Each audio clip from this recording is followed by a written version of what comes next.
Bismillahirrahmanirrahim. Alhamdulillahirabbil alamin. Wassalatu wassalamu ala al-mab'uts rahmatan lil alamin nabiyina Muhammadin wa ala alihi wa ashabihi wa man tabi'ahum bi ihsanin ila yaumiddin. Amma ba'd. Baik, kembali kita lanjutkan dalam membaca buku Tuhfatul Mubtadi bi Syarh Manzum al-Baikuni dalam ilmu mustalah al-hadis yang ditulis oleh Abul Hasan Ali bin Ahmad Ar-Razi hafizahullahu taala. Dan kemarin telah kita ambil pembagian hadis yang ke-11 yang sesuai dengan susunan Al-Imam Al-Baikuni rahimahullahu taala dalam manzumahnya. Kemudian hari ini insyaallah kita ambil pembagian yang ke-12 yaitu Al-Mubham dari pembagian Al-Imam Al-Baikuni dalam manzumahnya. Coba baca Zaldi siapa? Zaldi.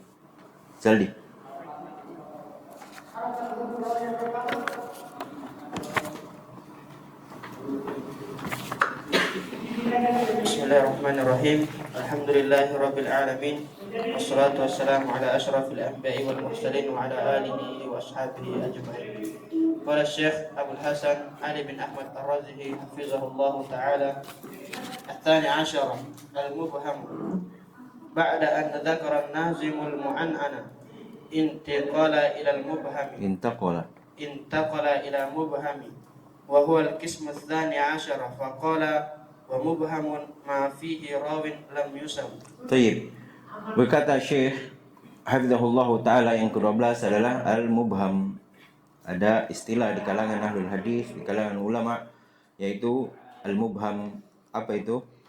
Setelah Al-Imam Al-Baikuni menyebutkan al-mu'an'an, kemudian beliau berpindah kepada penyebutan al-mubham. Apa itu al-mubham? Di sana ada istilah yang disebut al-mubham.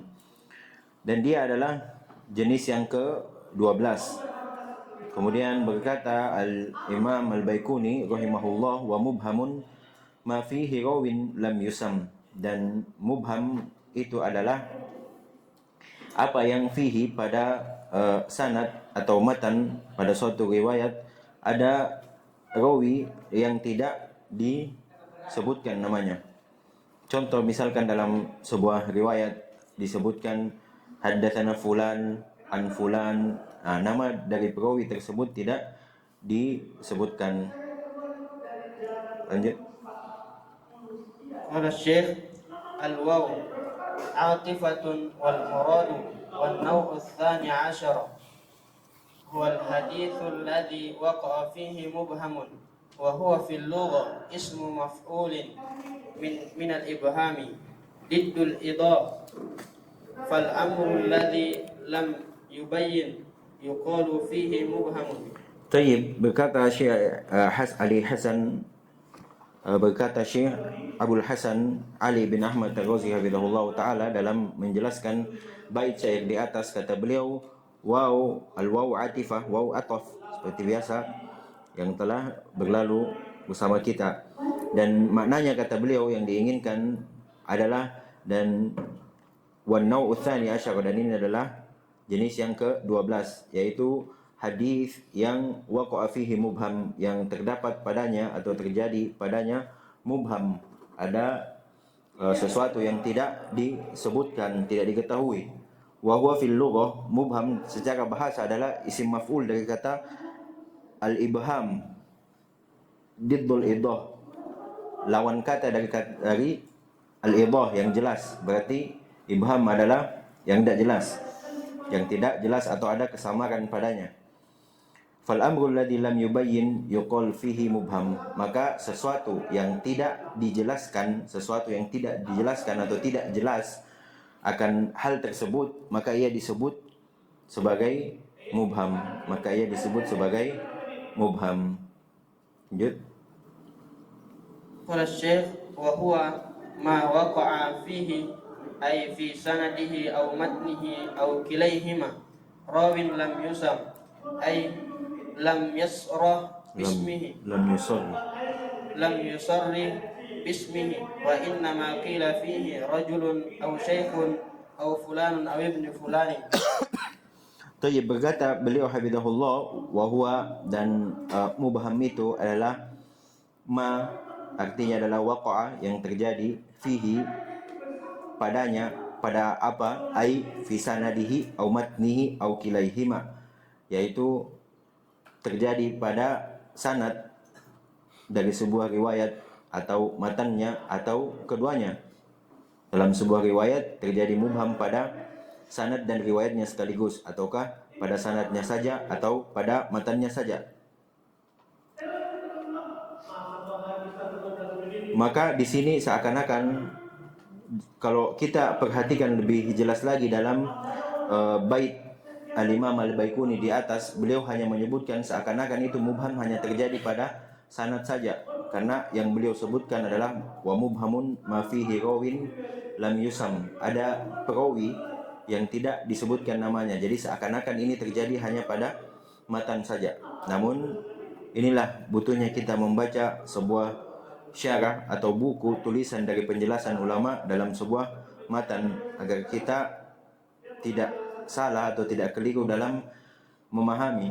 Dan begitulah thariqah atau jalan dalam mengambil ilmu, tidak sekedar membaca buku, tidak mencukupkan diri dengan buku, tidak menjadikan buku sebagai guru, namun ia belajar di depan guru, duduk bersimpu di depan para ahlul ilmi, agar kita tahu seperti yang sebagaimana yang ada di hadapan kita. Nampak sebagaimana yang sudah disebutkan tadi, bahwasanya dalam bait seakan-akan mubham ini hanya terjadi pada sanad, tapi dalam penjelasan di bawah kita ketahui bahwasanya dia terjadi juga terkadang pada matan atau pada keduanya, pada sanad dan pada matan. Kemudian selanjutnya kata beliau hafizahullah, rawin lam yusam, ada perawi yang tidak disebutkan, ai lam yusarrih bismihi, yaitu tidak disebutkan namanya, wa inna makila, dan tiada lain disebutkan rajul fihi, pada riwayat tersebut atau pada hadis tersebut, rajulun au syekh au fulan au ibnu fulan, tidak ada penyebutan nama yang jelas, akhirnya tidak diketahui, mubham. Lanjut. Wa muradun nazim anna al-mubhama huwa ma waqa'a fihi fi matnihi aw sanadihi man lam yusam. Tayyib. Selanjutnya kata beliau hafizahullah, dan yang diinginkan oleh Al-Imam Al-Baikuni An-Nazim rahimahullah, bahwasanya al-mubham itu adalah apa yang terjadi pada matannya. Kalau yang tadi sudah disebutkan pada sanadnya, kalau ini pada matannya. Misalkan ada sebuah hadis disebutkan jaa rajulun ilan nabi sallallahu alaihi wasallam, ya kan tidak disebutkan namanya, datang seorang lelaki kepada Nabi sallallahu alaihi wasallam, itu mubham dalam matan. Au sanadihi, atau dalam sanadnya, malam yusam, ada yang tidak disebutkan namanya. Lanjut. Wa ta'riful mu'tabar an yuqal huwa man ughfila dhikruhu ismihi min ar-rijali aw an-nisa'i fi sanadi aw al-matni. Kemudian selanjutnya kata beliau, wa ta'riful mu'tabar, pengertian atau definisi yang dianggap di kalangan ahlul hadis, ahlul ilmi, bahwasanya dikatakan tentang mubham ini, ia adalah huwa man ughfila dikrusmihi minar rijali awin nisa'i fis sanadi awil matan. Dia adalah apa yang ughfila dikrusmihi, dilalaikan atau terluputkan, atau memang ada bentuk kesengajaan dalam penyampaiannya, dzikru ismihi, penyebutan namanya, dari laki-laki ataupun perempuan, dalam sanad ataupun dalam matan, Lanjut. Walahu mawqi'an. Al-awwal fil matni wa huwa man ughfila falam yusam fi mutunil hadithi karajulin aw sa'ilin aw ba'dihim wa nahwi dhalik. Wal aslu fi ma'rifatihi qaul Ibn Abbas radhiyallahu anhuma lam azal harisan ala an as'ala Umar anil mar'ataini allataini qala Allahu lahuma in tatuba ila Allah. Wa ajaba Umar radhiyallahu anhu ba'da faqala huma Hafsatu wa Aisyatu. Tayyib, selanjutnya kata beliau, berarti yang sebelumnya tadi di Ta'riful Mu'tabar bisa kita, atau di yang sebelumnya lagi bisa kita ketahui bahwasanya mubham itu terjadi pada bisa dikatakan dua atau bisa dikatakan tiga, yaitu terjadi pada sanad, terjadi pada matan, atau terjadi sekaligus pada sanad dan pada matan. Itu dia. Kemudian kata beliau, walahu mauqi'an, dan al-mubham ini terjadi pada dua tempat. Terjadi pada dua tempat. Al-awwal fil matan, yang pertama adalah al-mubham pada matan, yang terjadi pada matan hadis. Apa itu? Wa huwa man ughfila falam yusam. Dia adalah apa yang dilalaikan dan maka tidak disebutkan penamaannya fi mutunil hadis, dalam matan hadis atau lafaz hadis, seperti lafaz rajul, seorang lelaki, au sa'il, seorang yang bertanya, au ba'duhum, atau sebagian dari mereka. Akan tidak ada penyebutan secara jelas nama mereka. Ini yang disebutkan sebagai mubham. Wa nahu dzalik, dan lafaz-lafaz yang semisal dengan itu. Wal asal fi ma'rifatihi, dan asal dari mengetahui mubham itu adalah ucapan sahabat Ibnu Abbas radhiyallahu anhuma, lam azal harisun ala an as'ala Umar anil mar'ataini allataini qala Allahu lahuma in tatuba ila Allah. Kata Ibnu Abbas radhiyallahu anhuma, senantiasa, lam azal atau terus menerus, harison, saya semangat atau mencari kesempatan untuk bertanya kepada Umar radhiyallahu anhu tentang al-mar'atain, tentang dua wanita, allataini, yang keduanya qala Allahu lahuma, yang Allah Subhanahu wa taala sebutkan dalam firman-Nya, in tatuba ilallah, apabila mereka berdua bertobat kepada Allah. Wa ajaba Umar, maka ya kan di situ dalam dalam ayat in tatuba ilallah, apabila keduanya, kan tidak ada penyebutan siapa keduanya ini. Inilah yang asal dalam mengetahui atau mengenali mubham, tidak disebutkan siapa keduanya. Maka kata Ibnu Abbas radhiyallahu anhuma, beliau mencari tahu terus siapa ini, siapa kedua ini. Wa ajaba Umar radhiyallahu anhuma ba'd, maka Umar radhiyallahu anhu setelahnya menjawab bahwasanya keduanya adalah Hafsah wa Aisyah radhiyallahu taala anhuma. Dalam riwayat hadis ini terdapat banyak sekali faidah.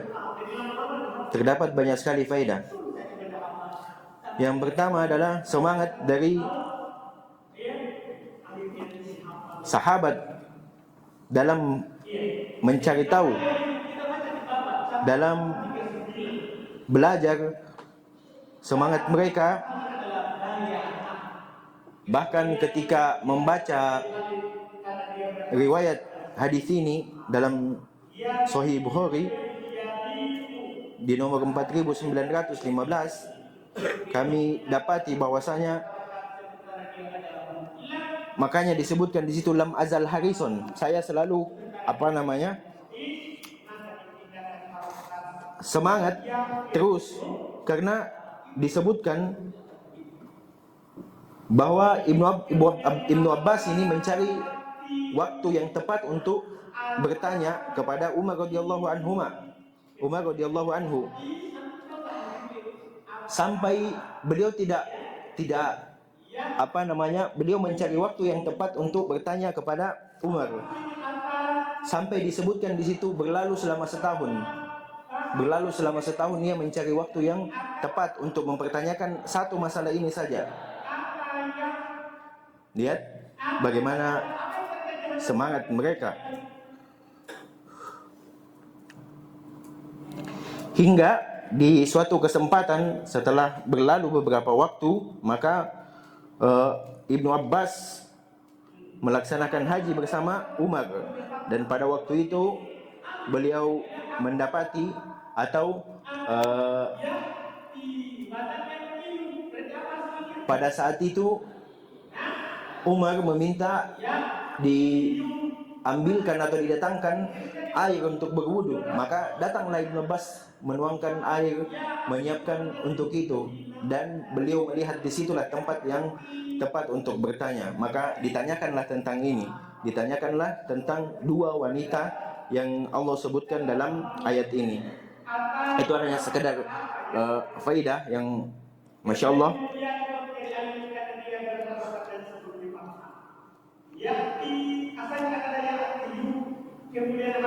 yang pantas kita jadikan contoh.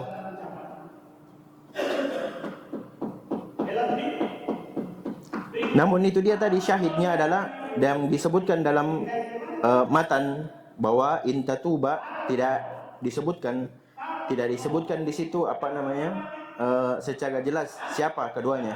Makanya Ibnu Abbas mencari tahu, dan inilah yang dimaksud dengan mubham. Tidak adanya penyebutan secara jelas siapa orang yang dimaksud jika itu terjadi dalam matan dan juga pada sanad yang akan kita baca. Lanjut. ثم قال الشيخ حفظه الله تعالى: الثاني في السند وهو من أغفل اسمه في الإسناد فقيل رجل أو فلان أو شيخ أو ابن فلان أو أخي فلان أو عن أبيه أو أخيه أو عمه أو أمه أو امرأته أو أخته أو صاحب له ولم يعرف ذلك الأخ أو الأب إلى آخره. Nah, ini dia yang kedua kata beliau, hafizahullah, mubham terjadi pada sanad. Mubham yang terjadi pada sanad ini kadang kadang ia berbahaya, artinya mengancam atau ia berbahaya akan keabsahan hadis tersebut. Sebab ada yang tidak disebutkan dalam rawinya, mubham. Akan tetapi akan disebutkan juga nanti, jika yang mubham itu yang tidak disebutkan itu adalah sahabat, maka ini tidak berbahaya. Karena kadang sebuah riwayat disebutkan berkata padaku sahabat Nabi sallallahu alaihi wasallam, itu kan mubham, tidak ditahu. Tapi mubhamnya sahabat ini tidak berbahaya, tidak masalah, akan disebutkan nanti. Kemudian kata beliau yang kedua mubham dalam sanad yaitu adalah man ughfila ismuhu fil isnad. Nah, ini dia. Dia adalah apa yang dilalaikan ismuhu, namanya, penyebutan namanya dalam sanad. Fakila rajulun au fulan, ya kan, misalkan haddatsana rajulun an fulan, haddatsana syekh au ibnu fulan au akhi fulan. Artinya ini semua penyebutan tidak ada namanya, mubham. Siapa orang ini? Siapa akhi fulan? Sudah akhi fulan. Fulannya saja tidak ditahu, bagaimana lagi saudaranya? Ya kan? An abihi, dari bapaknya. Dianya saja tidak ditahu, apalagi bapaknya. Wa au akhihi au ammihi au ummihi au imraatihi au ukhtihi au sahib lahu, dan seterusnya. Maka ini tidak diketahui siapa al-akh itu, siapa saudaranya itu, atau siapa bapak itu, siapa fulan itu, siapa syekh itu, hingga akhirnya. Lanjut. والمبهمون في السند ينقسمون إلى قسمين. الأول أن يكون المبهم صحابيا، وهذا مقبول بالاتفاق لأن الصحابة كلهم عدول، والراوي عنه إن كان بريئا من التدليس حملت روايته عنه على الاتصال وإن لم يصرح. وإن لم يصرح. Taib, selanjutnya kata beliau wal mubhimuna fis sanad yang qasimuna ila qismain, dan yang diibham, mereka yang diibham tidak disebutkan namanya dalam sanad terbagi menjadi dua. Yang pertama, ayyakun al-mubham sahabiyan. Yang mubham ini adalah sahabat. Sudah kita isyaratkan tadi sebelumnya. yang mubham ini sahabat, artinya yang tidak disebutkan namanya ini dalam sebuah riwayat adalah sahabat. Wa hada maqbulun bil ittifaq, ini diterima dan disepakati. Wa hada maqbulun bil ittifaq, ini diterima secara, dan itu adalah kesepakatan para ulama. Kenapa?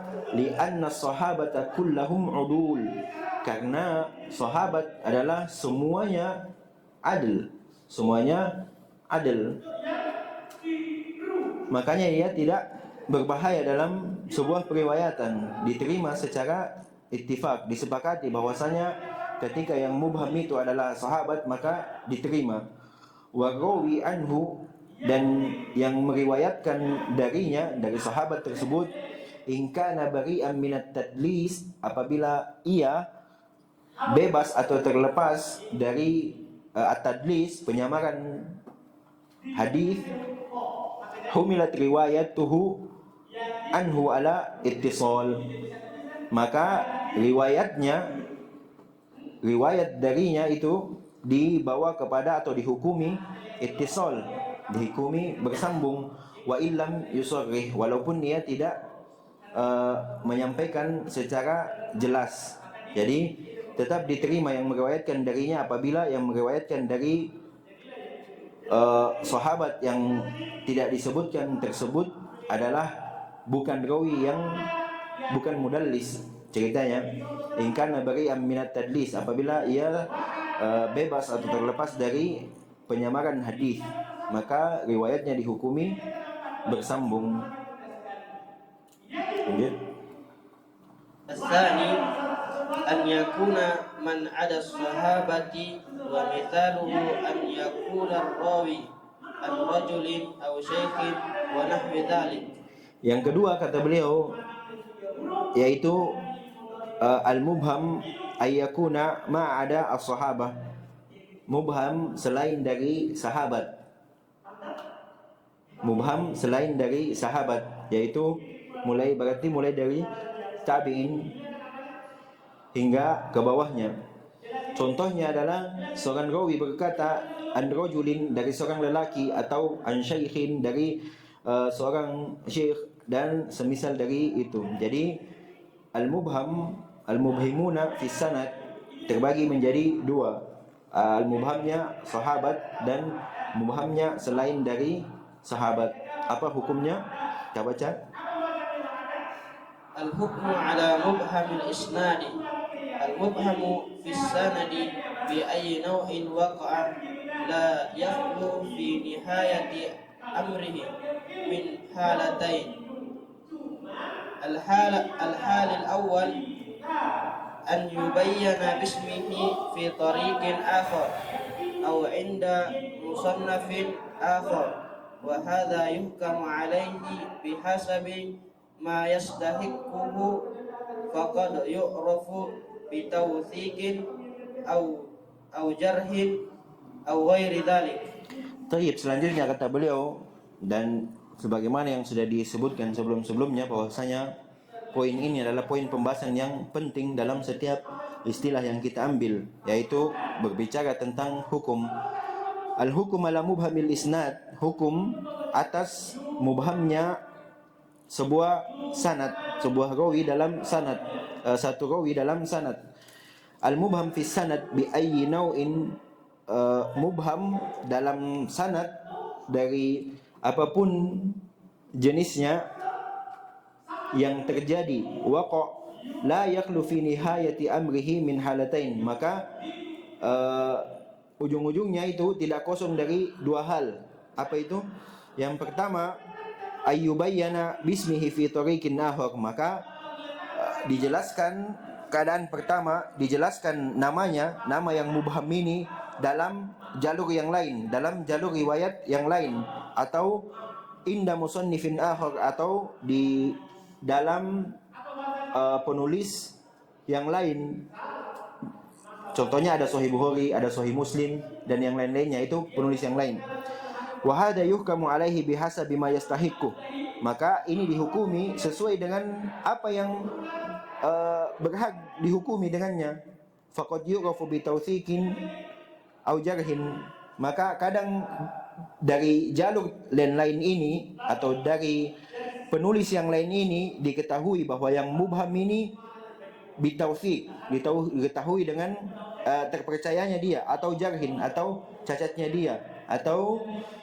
dia, atau selain daripada keduanya, yaitu maksudnya ada dalam satu riwayat misalkan tidak disebutkan ada mubham dalam sanadnya, maka tidak bisa kita langsung hukumi hadis tersebut, harus dicari tahu dulu dalam riwayat yang lain, karena terkadang dalam riwayat yang lain disebutkan yang mubham itu, namanya disebutkan dan dimubham itu. Nah, ketika namanya disebutkan dalam riwayat yang lain itu, maka dilihatlah orangnya siapa, apakah dia adalah rawi yang thiqah atau dia rawi yang selain daripada itu.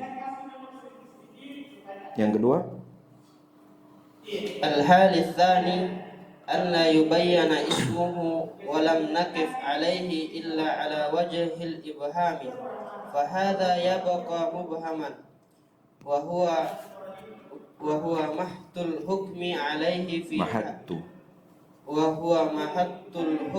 عليه في هذا القسم من أقسام الحديث.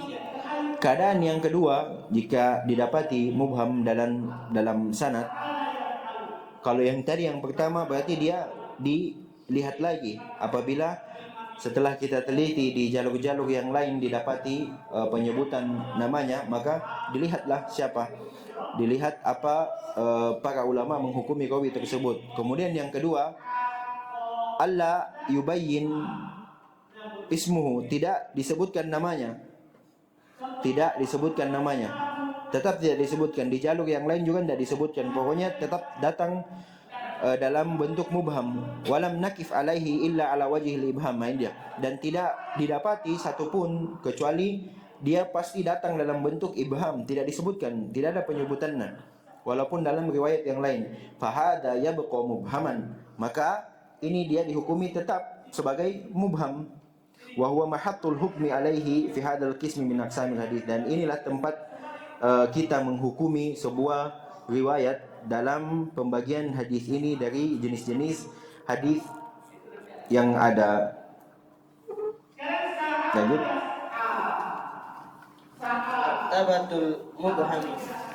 Qala al-Hafiz Ibn Katsir, idza kana fi asri at-tabi'in wal qurunil mashhud lahum bil khair fa innahu yasta'nisu bi riwayatihi wa yastada'u biha fi mawatina wa qad waqa'a fi musnad Ahmad wa ghairihi min hadzal qabili katsirun wa yusafu as-sanadu alladhi takarrara fihi al-mubham bi annahu muttasilun fi sanadihi mubhamun wal mubhamu min qismi ad-dha'ifi lil jahalati bi halil mubhami wa amma al-ihtijaju fala yahtajju bihi ittifaqa. Taib, selanjutnya kata beliau martabatul mubham, kedudukan atau tingkatan al-mubham.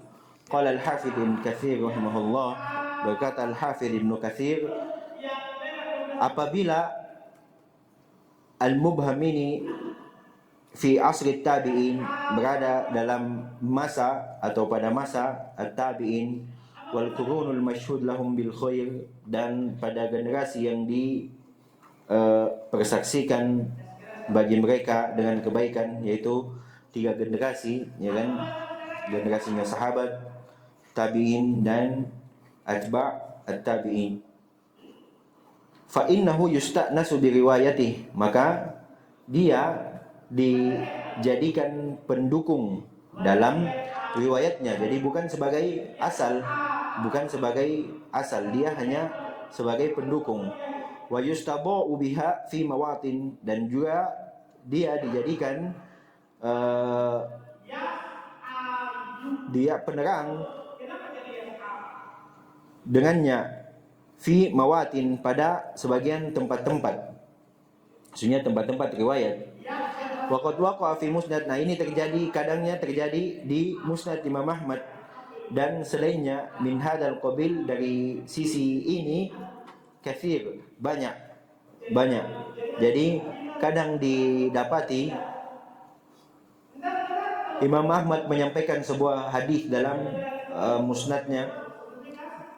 Pertama beliau menyebutkan menyebutkan sanadnya, kemudian matan, kemudian setelah matan ini di bawahnya disebutkan lagi matan sebagai sanad sebagai pendukung. Wa yusafu sanad alladhi taqarrara fihi al-mubham bi annahu muttasilun fi sanadihi mubhamun. Maka disifati sebuah sanad itu disifati dengan apabila tetapnya pada sanad tersebut ada rawi yang mubham, bahwasanya dalam sanad itu muttasil fi sanadihi mubhamun, bahwa dalam sanad itu ada atau didapati rawi yang mubham. Yang penting selanjutnya adalah wal mubham min qismi ad-dhaif, dan mubham ini dia termasuk dari jenis yang lemah, jenis hadis yang lemah. Maka nanti ketika didapati mubham dalam sebuah riwayat, maka dia termasuk dalam jenis hadis yang lemah. Mengapa? Lil jahalati bihali al-mubham, karena kita tidak tahu bagaimana keadaan yang mubham itu, karena tidak diketahui bagaimana keadaan yang mubham itu. Kenapa? Karena beberapa syarat dari hadis sahih yang sudah kita ambil, bahwasanya disebutkan tam ad-dhabat. Kalau tidak mubham orangnya, bagaimana mau diketahui kalau dia tam dhabat atau tidak? Terus adalah perawinya adil. Bagaimana ditahu dia adil atau enggak kalau tidak dikenali, kalau mubham perawinya? Nah, ini dia yang menyebabkan dia menjadi masuk dalam jenis yang dhaif. Wa ammal ihtijaj fala yuhtajju bihi ittifaqa. Ini yang tak kalah pentingnya. Adapun kata beliau, adapun al-ihtijaj, menjadikan sebuah riwayat yang ada mubham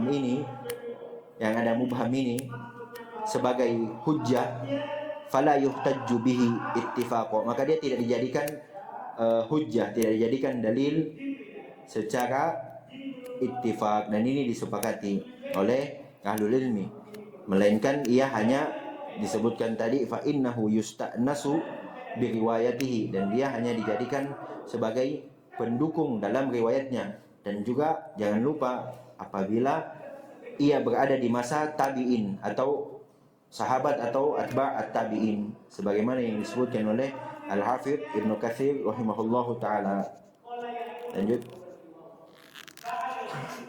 Al-musannafatu fil mubham min ahammiha al-awwal al-asma'ul mubhamatu fil anba'il muhkamati lil khatib. الثاني غامض الأسماء المبهمة لابن بشكوال. Siapa? Bashkuwal. ابن بشكوال. Bishkiwali.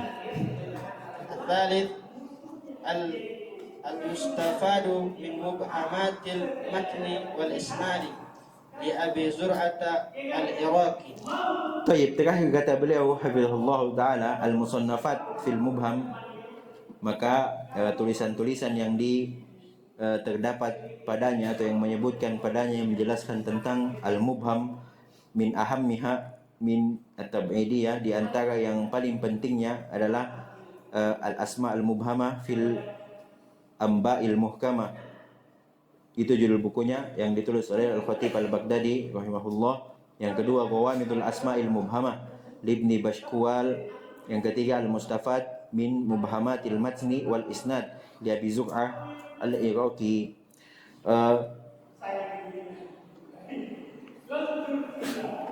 Telah berlalu juga bersama kita beberapa jenis-jenis yang disebutkan al-musannafat, buku-buku. Maka bagus untuk kita meniatkan untuk nanti bisa menabung atau apa sebagainya untuk membeli buku-buku ini sebagai harta yang terpenting bagi kita tentunya, karena penting untuk kita miliki buku-buku ini. Juga dituliskan hampir semua jenis hadis yang sudah disebutkan di beliau menyebutkan buku-buku yang ditulis tentang jenis hadis yang disebutkan tersebut. Kita harus semangat dalam membelanjakan harta kita apa yang diberikan oleh Allah pada hal yang bermanfaat, dan diantaranya bagi penuntut ilmu adalah buku. Semoga Allah Subhanahu wa taala memudahkan segala urusan kita. Cukup sampai di sini dulu, insyaallah kita lanjutkan di pertemuan berikutnya. Subhanakallahumma wa bihamdik, asyhadu an la ilaha illa anta, astaghfiruka wa atubu ilaik.